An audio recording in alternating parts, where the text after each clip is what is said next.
السلام علیکم ورحمۃ اللہ وبرکاتہ۔ الحمد للہ وکفی وسلام علی عبادہ الذین اصطفی، اما بعد فقد قال اللہ تبارک وتعالی فی القرآن المجید والفرقان الحمید، اعوذ باللہ من الشیطان الرجیم، بسم اللہ الرحمن الرحیم۔ اقترب للناس حسابهم وهم في غفلة معرضون۔ آمنت بالله صدق الله مولانا العظيم وصدق رسوله النبي الكريم، ونحن على ذلك من الشاهدين والشاكرين، والحمد لله رب العالمين۔ سبحانك لا علم لنا إلا ما علمتنا إنك أنت العليم الحكيم۔ رب اشرح لي صدري ويسر لي أمري واحلل عقدة من لساني يفقهوا قولي۔ اللهم صل على سيدنا مولانا محمد وعلى آل سيدنا مولانا محمد وبارك وسلم۔ برادران محترم، عزیز ساتھیوں، اللہ تبارک و تعالی نے ہمیں اس فانی دنیا کی عظیم زندگی عطا فرمائی ہے۔ انسان اس دنیا میں اللہ رب العزت کا نائب، اللہ رب العزت کا خلیفہ اور اس کی صفات کا مظہر عتم ہے۔ یہ دنیا ہمارے لیے امتحان گاہ ہے، یہ سیرگاہ نہیں، تماشا گاہ نہیں، قیام گاہ نہیں، یہ امتحان گاہ ہے، امتحان کی جگہ ہے۔ افسوس کہ ہم نے اس کو چراگاہ بنا لیا۔ مقصد زندگی اللہ تبارک و تعالیٰ کی بندگی ہے، اور مقصد حیات اللہ تبارک و تعالیٰ کی یاد ہے۔ مقصد زندگی اللہ تبارک و تعالیٰ کی بندگی ہے، اور مقصد حیات اللہ تعالیٰ کی یاد ہے۔ آج زندگی کی ترتیب ایسی بن گئی ہے کہ ہر بندہ اپنی جنت سجانے میں لگا ہوا ہے۔ اللہ تبارک و تعالیٰ نے تو ایمان والوں کے لیے آخرت میں جنت بنائی ہے، لیکن نفس انسانی اسی دنیا میں اپنی جنت بنانا چاہتا ہے۔ میرا گھر ایسا ہو، میری بیوی ایسی ہو، میرے بچے ایسے ہوں، میرے کپڑے ایسے ہوں، میری گاڑی خوب تر ہو، میرا بزنس اچھا ہو، میری عزت لوگوں میں اچھی ہو۔ آج تمام امور میں خوب سے خوب تر کی تلاش میں زندگی بسر ہو رہی ہے۔ گویا ہر بندہ اپنی پسند کی جنت بنانے میں لگا ہوا ہے، اور اسے معلوم نہیں ہے کہ میں دنیا کی اس جنت کو جو بنانے میں لگا ہوا ہوں، یہ بھی ہمیشہ نہیں رہے گی، اور میں بھی اس دنیا میں ہمیشہ نہیں رہوں گا۔ بہت سے ایسے لوگ آئے جن کے پاس خزانے تھے، اور انہوں نے اپنی من پسند زندگی گزارنے کے انتظامات کیے، لیکن بالآخر وہ دنیا سے چلے گئے۔ وہ اس بات کو بھول گئے کہ ہم تو راستے کے راہی تھے، ہم تو اس دنیا میں بسنے والے مسافر تھے۔ ہم نے اپنی منزل کی تیاری کرنے کے بجائے راستے میں اپنا وقت ضائع کر دیا۔ جس طرح کوئی عقل مند انسان پل کے اوپر گھر نہیں بناتا، اسی طرح کوئی بھی عقل مند انسان اس دنیا سے دل نہیں لگاتا۔ نبی علیہ الصلاۃ والسلام کا ارشاد ہے، کن فی الدنیا کأنک غریب، تم دنیا میں ایسے زندگی گزارو جیسے کوئی پردیسی ہوتا ہے، مسافر ہوتا ہے۔ ہمارا وطن اصلی جنت ہے، اور دنیا وطن اقامت ہے۔ کچھ وقت کے لیے ہم یہاں بھیجے گئے ہیں، اور وہ وقت بھی تیاری کے لیے دیا گیا ہے، لیکن ہم اصل مقصد کو بھول کر ساری امیدیں، ساری آرزوئیں، ساری تمنائیں اس دنیا میں لگا لیتے ہیں۔ ہم کہتے ہیں کہ بیٹے کی شادی کرنی ہے تو بس ایسی کریں کہ لوگ یاد رکھیں، بیٹی کی شادی کرنی ہے تو بس ایسی کرنی ہے کہ لوگ یاد رکھیں۔ یہ جو ہمارے نفس کے اندر چاہت ہے کہ ہم اپنی من پسند کا ہر کام کر لیں، یہ انسان کو برباد کر دیتی ہے، ہلاک کر دیتی ہے۔ اس لیے انسان کو وہ اپنی آرزوؤں کو پورا کرنے کے لیے جائز ناجائز کی تمیز ختم کر دیتا ہے۔ اسے اپنی منشا کو پورا کرنا ہوتا ہے، اسے اللہ تعالیٰ کی منشا کو پورا کرنا یاد ہی نہیں رہتا۔ یہ ایک دھوکہ ہے، اسی لیے دنیا کو دار الغرور کہا گیا ہے، دھوکے کا گھر کہا گیا ہے۔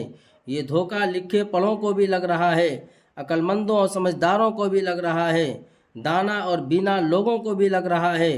بڑی اچھی صلاحیتوں والے لوگ ہوتے ہیں، لیکن ان کی زندگی کا مرکز اور محور اسی دنیا کی آسائشیں ہوتی ہیں۔ اللہ تبارک و تعالیٰ کا فرمان ہے، قُلْ هَلْ نُنَبِّئُكُمْ بِالْأَخْسَرِينَ أَعْمَالًا، کیا میں تمہیں نہ بتاؤں کہ اعمال میں سب سے زیادہ خسارہ پانے والے لوگ کون ہیں؟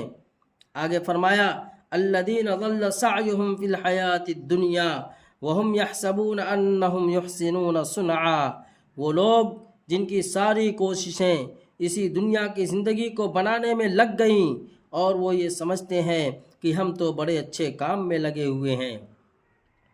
آج ذرا بے نمازی سے پوچھئے کیا حال ہے، جواب ملے گا جو گزر جائے واہ واہ ہے۔ اب سوچئے کہ دن رات تو اللہ تعالیٰ کی نافرمانی ہو رہی ہے، آخرت بگڑ رہی ہے، جہنم میں جانے کا راستہ ہموار ہو رہا ہے، اور پوچھنے پر جواب ملتا ہے جو گزر جائے واہ واہ ہے۔ یہ غفلت کیسے دور ہو؟ اس لیے کہ ہمیں ان محفلوں میں اپنے من کی آنکھ کھولنے کی ضرورت ہے۔ آج تو بچی پیدا ہوتی ہے تو ماں کو فکر لگ جاتی ہے کہ جب یہ جوان ہوگی اور اس کی شادی کا وقت آئے گا تو اس وقت میں اس کو کیسے اچھا جہیز دے سکوں۔ ہر ماں سمجھتی ہے کہ اگر بیٹی اچھا جہیز لے کر نہ گئی تو سسرال والوں میں اس کی کیا عزت ہوگی۔ ارے ابھی بچی تو کھلونوں گڑیوں میں کھیل رہی ہوتی ہے، اس کے لیے ابھی سے تو اتنی فکر ہے، تو ماں اپنے بارے میں کیوں نہیں سوچتی کہ مجھ کو بھی تو اپنے اللہ رب العزت کے دربار میں پیش ہونا ہے۔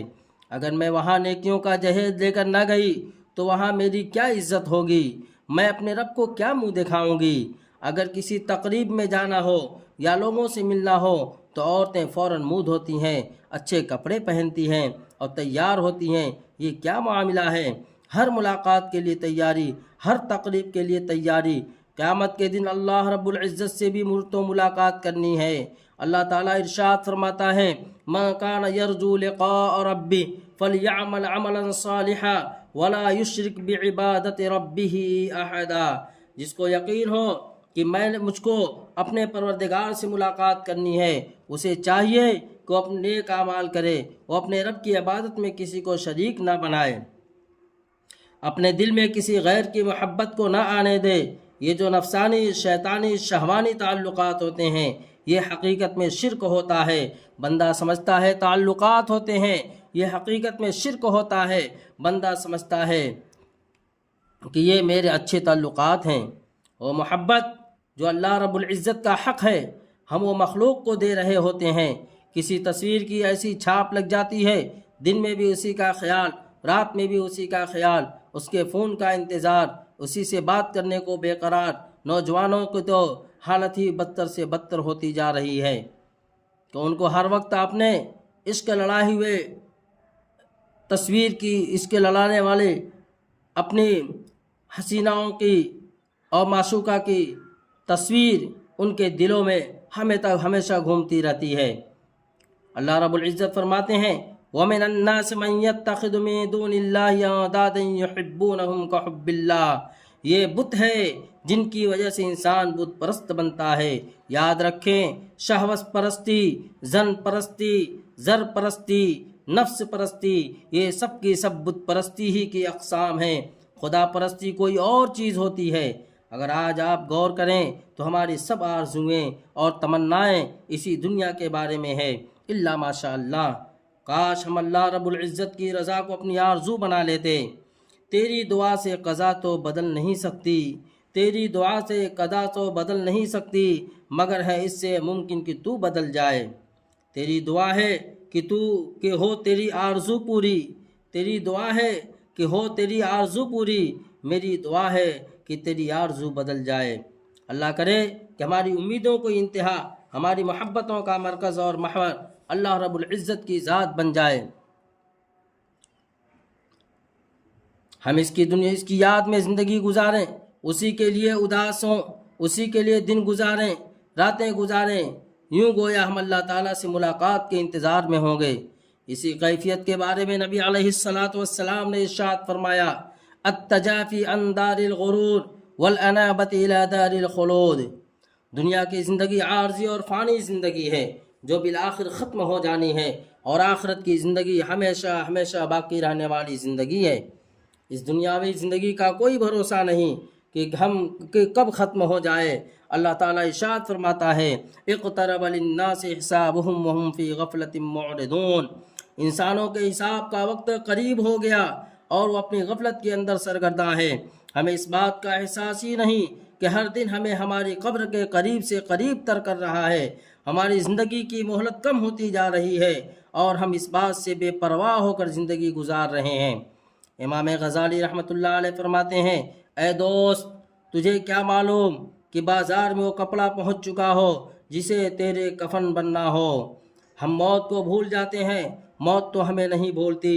لہذا بہتر یہ ہے کہ ہم اپنے آپ کو آخرت کے لیے تیار کر لیں اور اپنے پروردگار کو راضی کرنے کے لیے کوشش کر لیں۔ نبی علیہ الصلاۃ والسلام نے قرب قیامت کی بہت سی علامات بتلائی ہیں، ان میں سے آج ہم کتنی علامتیں اپنی آنکھوں سے پوری ہوتے ہوئے دیکھ رہے ہیں۔ چنانچہ حدیث مبارکہ ہے، جناب رسول اللہ صلی اللہ علیہ وسلم نے فرمایا، جب مکہ مکرمہ کے پیٹ کو چیر کر راستے بنا دیے جائیں گے اور جب عمارتیں پہاڑوں کے برابر اونچی ہو جائیں گی تو تم قیامت کا انتظار کرنا۔ مکہ مکرمہ کے پیٹ کو چیرنے کا کیا مطلب؟ آج وہاں پہاڑوں کے اندر سرنگیں بنا کر انٹرنل رنگ روڈ اور آؤٹ رنگ روڈ بنا دی گئی ہے۔ گویا بندہ آنکھوں سے دیکھتا ہے کہ مکہ مکرمہ کے پیٹ کو چیر کر راستے بنا دیے گئے ہیں۔ آگے فرمایا کہ جب عمارتیں پہاڑوں کے برابر اونچی ہو جائیں گی، اس کا کیا مطلب؟ آج آپ حرم شریف سے باہر نکلیں تو آپ کو سامنے جو ہوٹل نظر آتے ہیں ان کی بلندی پہاڑوں سے بھی زیادہ ہے۔ 1450 سال پہلے جب سنگل اسٹوری مکانات بنانے کی عادت عام تھی، اس وقت یہ بات کہ جب مکانات پہاڑوں کے برابر اونچے ہو جائیں یہ عام بندے کے بس کی بات نہیں۔ ایسے لگتا ہے کہ نگاہ نبوت آج کے ان حالات کا مشاہدہ کر رہی تھی۔ تو اس حدیث پاک میں جو دو نشانی بتائی گئی ہیں، ہم اپنی آنکھوں سے وہ دونوں نشانیاں پوری ہوتے ہوئے دیکھ رہے ہیں۔ اسی طرح فرمایا، رسول اللہ صلی اللہ علیہ وسلم نے ایک مرتبہ مدینہ طیبہ میں زور کی آندھی آئی۔ اس وقت امہات المومنین میں سے کسی ایک نے یہ کہہ دیا، اے اللہ کے نبی صلی اللہ علیہ وسلم، کہیں قیامت تو نہیں آ گئی؟ نبی علیہ الصلاۃ والسلام لیٹے ہوئے تھے۔ آپ صلی اللہ علیہ وسلم اٹھ کر بیٹھ گئے اور ارشاد فرمایا، قیامت کیسے آ سکتی ہے؟ ابھی تک تو اہل عراق کا کھانا پینا بھی بند نہیں ہوا اور عرب کی سرزمین ابھی سرسبز نہیں ہوئی۔ اہل عراق کا کھانا پینا بند ہونے کی وہ علامت ہے جو ہم نے اپنی زندگیوں میں خود دیکھی۔ اہل عراق پر چند سال پہلے ایسا وقت آیا کہ کھانا پینا تو کجا، بیماریوں کے لیے اس ملک میں دوائیوں کا جانا بھی بند کر دیا گیا تھا۔ آج دیکھ لیجئے سرزمین فلسطین کو، سرزمین اہل غزہ کو اور اس پورے مقامات کو کہ کیا درگت بنی ہوئی ہے۔ یہ سب آثار قیامت ہیں۔ اسی طرح کی علامات بیان کرتے ہوئے نبی علیہ الصلاۃ والسلام نے ارشاد فرمایا، وَأَطَاعَ الرَّجُلُ امْرَأَتَهُ وَعَقَّ أُمَّهُ وَأَدْنَىٰ صَدِيقَهُ وَأَقْصَىٰ أَبَاهُ۔ اور جب لوگ ماں کے بجائے بیوی کی فرما برداری کرنے لگ جائیں اور باپ کے بجائے دوست کی بات ماننے لگ جائیں۔ دیکھو یہ کیسی عجیب بات کہی۔ شریعت نے دائرہ کار متعین کر دیا ہے، ماں کے اپنے حقوق، بیوی کے اپنے حقوق۔ جب انسان اس میں کمی بیشی کرے، والدین کو نظر انداز کرے، بیوی کی ہر سیاہ سفید بات کو قبول کرے، یہ قیامت کی بڑی نشانیوں میں سے ایک علامت ہے۔ دوسری بات یہ کہی، باپ کی بات کو رد کرے اور دوست کی بات کو قبول کرے۔ آج کے نوجوانوں میں یہ بات کثرت سے دیکھی جا رہی ہے۔ وہ باپ سے اس طرح نفرت کرتے ہیں جیسے کوئی پاپ سے نفرت کرتا ہے۔ کس لیے؟ اس لیے کہ باپ روک ٹوک کرتا ہے اور اچھی بات کی تلقین کرتا ہے اور دوست اس کو من پسند باتیں کرنے کی تجویز پیش کرتا ہے۔ اس طرح دوست اچھا لگتا ہے اور باپ برا لگتا ہے۔ ایک اور نشانی بتلائی جناب رسول اللہ صلی اللہ علیہ وسلم نے جب ماں اپنی حاکمہ کو جنم دے۔ آج کتنی بیٹیاں اتنی خود سر ہیں کہ مائیں بھی ان سے ڈرتی ہیں۔ ذرا سی بات پر ماں کے سامنے بولنا، ذرا سی بات پر ماں کے ساتھ جھڑپ لینا، ماں کے ساتھ ضد لگانا، یہ علامات آج اکثر و بیشتر تقریباً ہر گھروں میں دیکھنے میں آ رہی ہے۔ نبی علیہ السلام نے فرمایا، جب صلحاء اپنا ثانی نہ چھوڑیں، واقعی آج وہ وقت آ چکا ہے کہ جو عالم بھی دنیا سے جا رہا ہے، اس کے بعد اس جیسا کوئی دوسرا نظر نہیں آتا، کوئی ان کا بدل نظر نہیں آتا۔ فرمایا رسول اللہ صلی اللہ علیہ وسلم نے، جب لوگ زکوٰۃ کو تاوان سمجھنا شروع کر دیں، یعنی لوگ جب زکوٰۃ ادا کرنے کو بوجھ سمجھیں، زکوٰۃ دیتے ہوئے ان کے دل پر بوجھ ہو۔ آج آپ دیکھ سکتے ہیں کہ لوگ کتنے شوق سے زکوٰۃ ادا کرتے ہیں، اکثر اس کو بوجھ سمجھتے ہیں۔ فرمایا رسول اللہ صلی اللہ علیہ وسلم نے، جب ہر کان کے پاس مغنیاں گایا کرے۔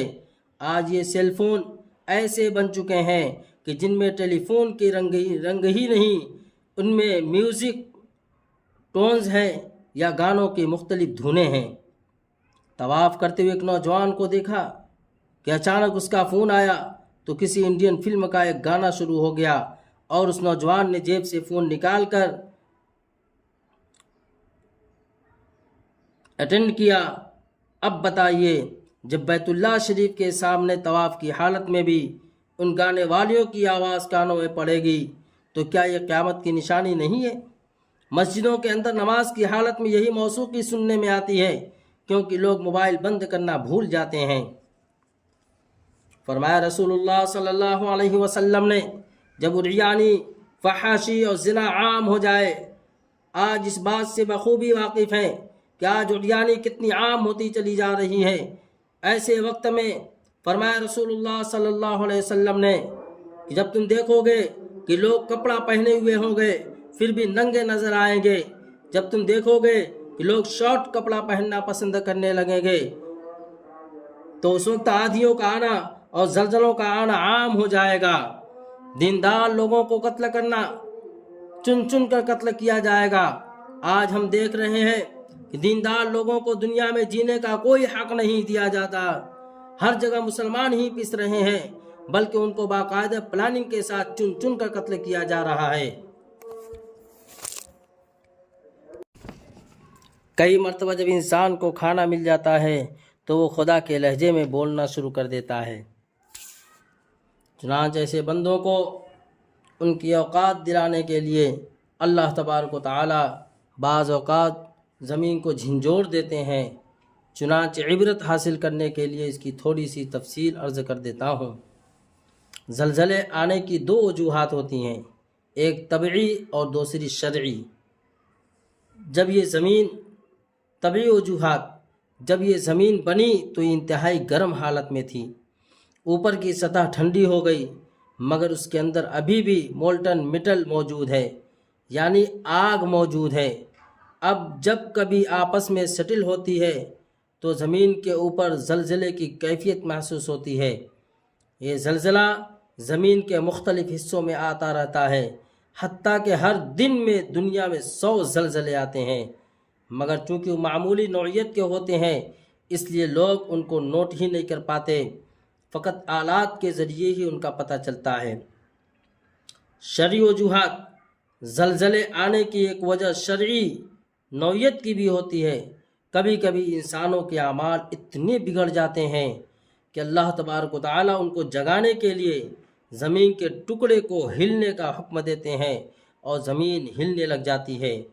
ان الارض تزلزلت على عہد رسول اللہ صلی اللہ علیہ وسلم فوضع يده عليها ثم قال اسكن فإنه لم يأن لك۔ ایک مرتبہ نبی علیہ السلام کے زمانے میں زمین میں زلزلہ آیا۔ آپ علیہ السلام نے اپنا مبارک ہاتھ زمین پر رکھا اور پھر حکم فرمایا، تو ٹھہر جا، ابھی قیامت قائم ہونے کا وقت نہیں آیا۔ پھر نبی علیہ السلام صحابہ رضی اللہ تعالیٰ عنہم اجمعین کی طرف متوجہ ہوئے اور ارشاد فرمایا، بے شک تمہارا پروردگار چاہتا ہے کہ تم توبہ تائب ہو جاؤ پس تم توبہ کرو۔ تو گویا نبی علیہ الصلاۃ والسلام کی زبان فیض ترجمان سے یہ پتہ چلا کہ اللہ تبارک و تعالیٰ چاہتے ہیں کہ انسان توبہ طائب ہوں، اپنی غفلتوں سے، سستی سے، گناہوں سے اور بدکاریوں سے توبہ کریں اور اللہ تبارک تعالیٰ کی طرف رجوع کریں۔ اسی لیے اللہ تعالیٰ زمین کو ہلاتے ہیں۔ اس لیے میں نے پہلے فرمایا کہ دنیا امتحان گاہ ہے، اللہ تبارک تعالیٰ یہاں آزماتے ہیں۔ کیوں؟ تاکہ جب اس نے کلمہ پڑھا ہے، جب یہ کلمہ گو ہے، تو اپنی زندگی کے بارے میں ہمیشہ غور و فکر کرتا رہے کہ مجھے کیسی زندگی گزارنی ہے۔ ایک روایت میں ہے زلزلۃ المدینۃ علی عہد عمر رضی اللہ تعالی عنہ فقال ما هذا لئن عادت لا تجدونی علیہا۔ حضرت عمر رضی اللہ تعالی عنہ کے زمانے خلافت میں مدینہ میں زلزلہ آیا۔ آپ نے حیران ہو کر کہا یہ کیا ہے؟ تم میں سے کون ہے جس نے کسی نئی بات کا ارتکاب کیا؟ اگر ایسا پھر ہوا تو میں تمہارے درمیان نہیں رہوں گا۔ یعنی انہوں نے یہ کہا کہ یہ زلزلہ کسی نہ کسی عمل کی وجہ سے آتا ہے۔ حدیث پاک میں ہے کہ سیدہ عائشہ صدیقہ رضی اللہ تعالی عنہ سے پوچھا گیا زلزلہ کیوں آتا ہے؟ انہوں نے جواب میں زلزلہ آنے کی 3 علامتیں ارشاد فرمائی۔ پہلی علامت یہ بتائی جب عورتیں غیر مردوں کے لیے خوشبوئیں استعمال کریں۔ کیا عجیب بات کہی! آج آپ دیکھیں تو عورتیں خاوند کے لیے تو خوشبو کم استعمال کرتی ہے اور باہر نکل کر تقریبات میں جانے کے لیے خوشبو زیادہ استعمال کرتی ہیں۔ کتنی نوجوان بچیاں ہیں جو اسکولوں میں، کالجوں میں خوشبوئیں لے کر جاتی ہیں، اپنے کزنز کے لیے خوشبوئیں استعمال کرتی ہیں۔ جب عورت کی نیت یہ ہوتی ہے کہ میں بدن پر خوشبو اس لیے لگاؤں کہ غیر محرم میری طرف متوجہ ہوں، تو یہ زلزلے کی ایک بڑی علامت ہے۔ دوسری علامت یہ بتلائی جب غیر محرم مردوں کے سامنے عورتیں ننگی ہونے میں جھجک محسوس نہ کریں۔ اب دیکھیے کہ یہ کتنی عجیب علامت بتلائی کہ جب عورتوں کو ننگا ہونے میں جھجک محسوس نہ ہو۔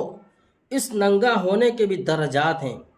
چہرے کا ننگا ہونا، اس کو تو برا ہی نہیں سمجھتی، وہ کہتی ہیں یہ تو ہمارے کزن ہے، یہ خالہ کا بیٹا ہے، یہ ماموں کا بیٹا ہے۔ یعنی اپنے رشتہ داروں میں وہ کھلے چہرے کے ساتھ بے محابہ ملتی ہیں۔ اس گناہ کا ارتکاب عام ہو چکا ہے، بلکہ یوں سمجھیے کہ اس کو گناہ ہی نہیں سمجھا جاتا ہے۔ کچھ عورتیں تو یہ کہتی ہیں کہ چہرے کا تو پردہ ہی نہیں، یعنی اب عورتیں بھی مفتیہ بن بیٹھی ہیں۔ ان سے ایک بات پوچھیں کہ احرام کی حالت میں عورت کو جو یہ حکم دیا گیا ہے کہ چہرے کو کپڑا نہ لگے، کیا یہ اس بات کی دلیل نہیں کہ احرام کے علاوہ حالت میں چہرے پر کپڑا ہونا چاہیے؟ اگر چہرے پر کپڑا تھا ہی نہیں تو احرام کی حالت میں یہ کہنے کی کیا ضرورت تھی کہ چہرے کو کپڑا نہ لگے؟ اب اس کا مطلب یہ نہیں کہ احرام کی حالت میں چہرہ کھولیں نہیں، بلکہ اس طرح کپڑا لیں کہ وہ چہرے سے ذرا دور رہے، مگر غیر محرم مردوں سے پردہ کرنا لازم ہے۔ قرآن عظیم الشان میں اللہ تبارک و تعالی صحابہ رضی اللہ تعالی عنہم سے مخاطب ہو کر فرماتے ہیں کہ جب تم کو ایک دوسرے سے کوئی چیز لینی ہو تو فَاسْأَلُوهُنَّ مِنْ وَرَاءِ حِجَابٍ، تم پردے کے پیچھے سے ان سے سوال کرو۔ اگر چہرے کا پردہ نہیں تھا تو پردے کے پیچھے سے اس کا حکم کیوں دیا گیا؟ آخر قرآن میں یہ الفاظ کیوں موجود ہے؟ حقیقت یہ ہے کہ آج کھلے چہرے کے ساتھ سب کے سامنے چلے جانے کو تو معیوب ہی نہیں سمجھا جاتا۔ اس سے آگے ذرا دیکھیے کتنی نوجوان بچیاں ایسی ہیں جو اپنا سر ہی نہیں ڈھانپتی، سینہ نہیں ڈھانپتی، بازو بھی آدھے ننگے ہوتے ہیں۔ اس ننگے پن کے بھی درجات ہیں۔ بہت ساری بچیاں ایسی ہیں جو کسی نہ کسی درجے میں آج اس گناہ کے مرتکب ہو رہی ہیں۔ گھر میں کام کرنے والے مردوں کو تو اپنا محرم سمجھتی ہیں، حالانکہ یہ کام کرنے والے مرد ان کے غلام تو نہیں۔ تو دوسری علامت یہ بتائی کہ جب عورتیں غیر محرم مردوں کے سامنے ننگی ہونے میں جھجک محسوس نہ کریں۔ کیا آج گھروں میں کام کرنے والے مردوں کے سامنے کھلے چہرے کے ساتھ آنے میں عورتیں کوئی جھجک محسوس کرتی ہیں؟ نہیں۔ تو معلوم ہوا کہ اس میں ہم بھی کسی نہ کسی درجے میں ملوث ہیں۔ تیسری علامت ام المؤمنین رضی اللہ تعالی عنہم ارشاد فرمائی، جب شراب اور موسیقی عام ہو جائے تو تم زلزلوں کا انتظار کرنا۔ اسی لیے حضرت عبداللہ ابن مسعود رضی اللہ تعالی عنہ نے فرمایا، ما ظہر فی قوم الزنا ولا ربا الا احلوا بانفسهم عقاب اللہ۔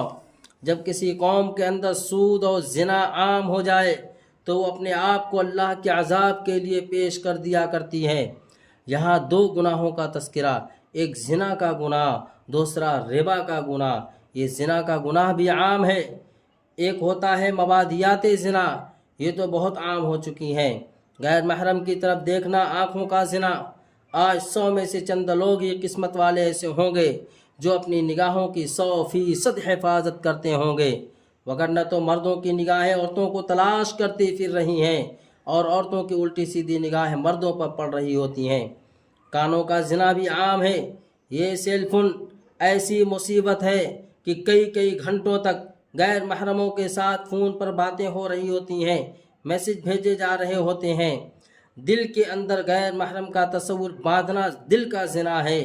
ملاقات کے لیے چل کے گئے تو یہ پاؤں کا زنا ہے۔ اگر آپ مبادیات زنا کو دیکھیں تو یہ بہت عام ہو گئی ہیں۔ یہ اور بات ہے کہ کامل زنا ہے، اس میں کچھ مجبوریاں اور رکاوٹیں ہوں۔ ایک تو زنا کا تذکرہ فرمایا، دوسرا سود کا تذکرہ فرمایا۔ آج کتنے کاروباری لوگ ہیں جنہوں نے اپنے اکاؤنٹ سود والے کھلوائے ہوئے ہیں۔ یہ ایسا ہی ہے جیسے کسی پاک چیز میں پیشاب کی ملاوٹ کر لی جاتی ہے تو وہ پوری کی پوری ناپاک ہو جاتی ہے۔ فرمایا کہ جس قوم میں دو چیزیں ظاہر ہو جائیں وہ اپنے آپ کو اللہ کے عذاب کا حقدار بنا لیتی ہیں۔ پہلی امتوں کو بھی ان کی معصیتوں کی سزا زلزلے کی صورت میں دی گئی۔ اہل مدین کے اندر اونچ نیچ تھی، وہ ناپ تول میں کمی کرتے تھے۔ اللہ تبارک و تعالی ارشاد فرماتے ہیں، فَأَخَذَتْهُمُ الرَّجْفَةُ سو پکڑ لیا ان کو سخت زلزلے نے۔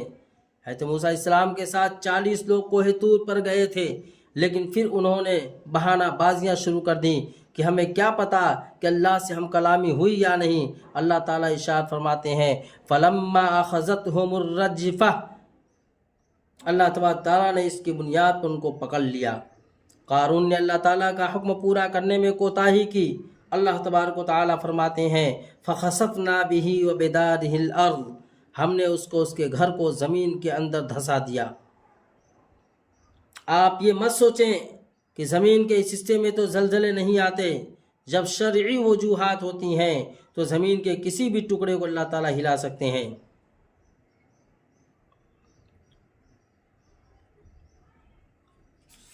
علامہ ابن قیم رحمۃ اللہ علیہ نے لکھا ہے کہ عمر بن عبدالعزیز رحمۃ اللہ علیہ نے ایک مکتوب اپنے گورنروں کو لکھا،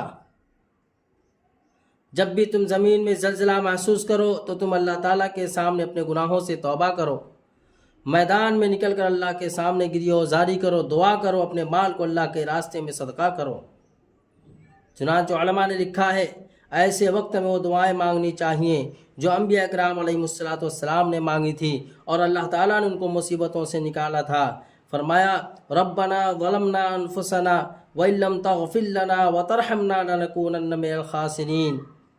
یہ سیدنا آدم علیہ السلام کی دعا ہے، اس کے بدلے اللہ تعالیٰ نے ان سے مصیبت کو ٹال دیا تھا۔ یہ زلزلہ بھی ایک مصیبت ہے، ایسے وقت میں اس دعا کو پڑھنے سے بھی فائدہ ہوتا ہے۔ اور جب حضرت یونس علیہ السلام مچھلی کے پیٹ میں چلے گئے تھے تو انہوں نے وہاں پر اللہ رب العزت کے سامنے ان الفاظ کے ساتھ آہوازاری کی، لا الہ الا انت سبحانک انی کنت من الظالمین۔ ان کلمات کی برکت سے اللہ رب العزت نے ان کو مچھلی کے پیٹ سے باہر نکال دیا۔ اسی طرح جب کوئی انسان کسی مصیبت کے پیٹ میں پھنس جائے تو ان کلمات کو پڑھنے سے ان مصیبت کی مچھلی کے پیٹ سے اس بندے کو نکال دیتے ہیں۔ لوگوں کو چاہیے کہ اپنے گھروں میں الگ الگ نماز پڑھیں، اگر وہ نماز نہیں پڑھ سکتے تو دعا کریں، لیکن نماز پڑھنا افضل ہے، کیونکہ حدیث پاک میں آیا ہے، کان رسول اللہ صلی اللہ علیہ وسلم اذا حسبہ امر فزع الى الصلاة نبی علیہ الصلوۃ والسلام کو جب بھی کوئی کٹھن معاملہ پیش آتا تھا تو آپ علیہ الصلوۃ والسلام فوراً نماز کی طرف متوجہ ہوا کرتے تھے۔ تو میرے عزیز ساتھیوں، یہ چند باتیں تھیں جو اس آیت کی روشنی میں نے آپ حضرات کے سامنے پیش کی ہے۔ اقترب للناس هم في حسابهم وهم في غفلة معرضون، اقترب للناس حسابهم وهم في غفلة معرضون، کہ لوگوں کے حساب کا وقت قریب آ چکا ہے لیکن پھر بھی وہ غفلت میں پڑے ہوئے ہیں۔ اللہ تبارک و تعالی ہمیں غفلت سے نکال کر بیداری کی طرف لے کر کے جائے اور ہمیں ہوشیار ہو کر کے چوکنا ہو کر کے زندگی گزارنے کی توفیق عطا فرمائے، اور اللہ تبارک و تعالی کو دل میں بسا لینے اور اس کی یاد والی زندگی عطا فرمائے۔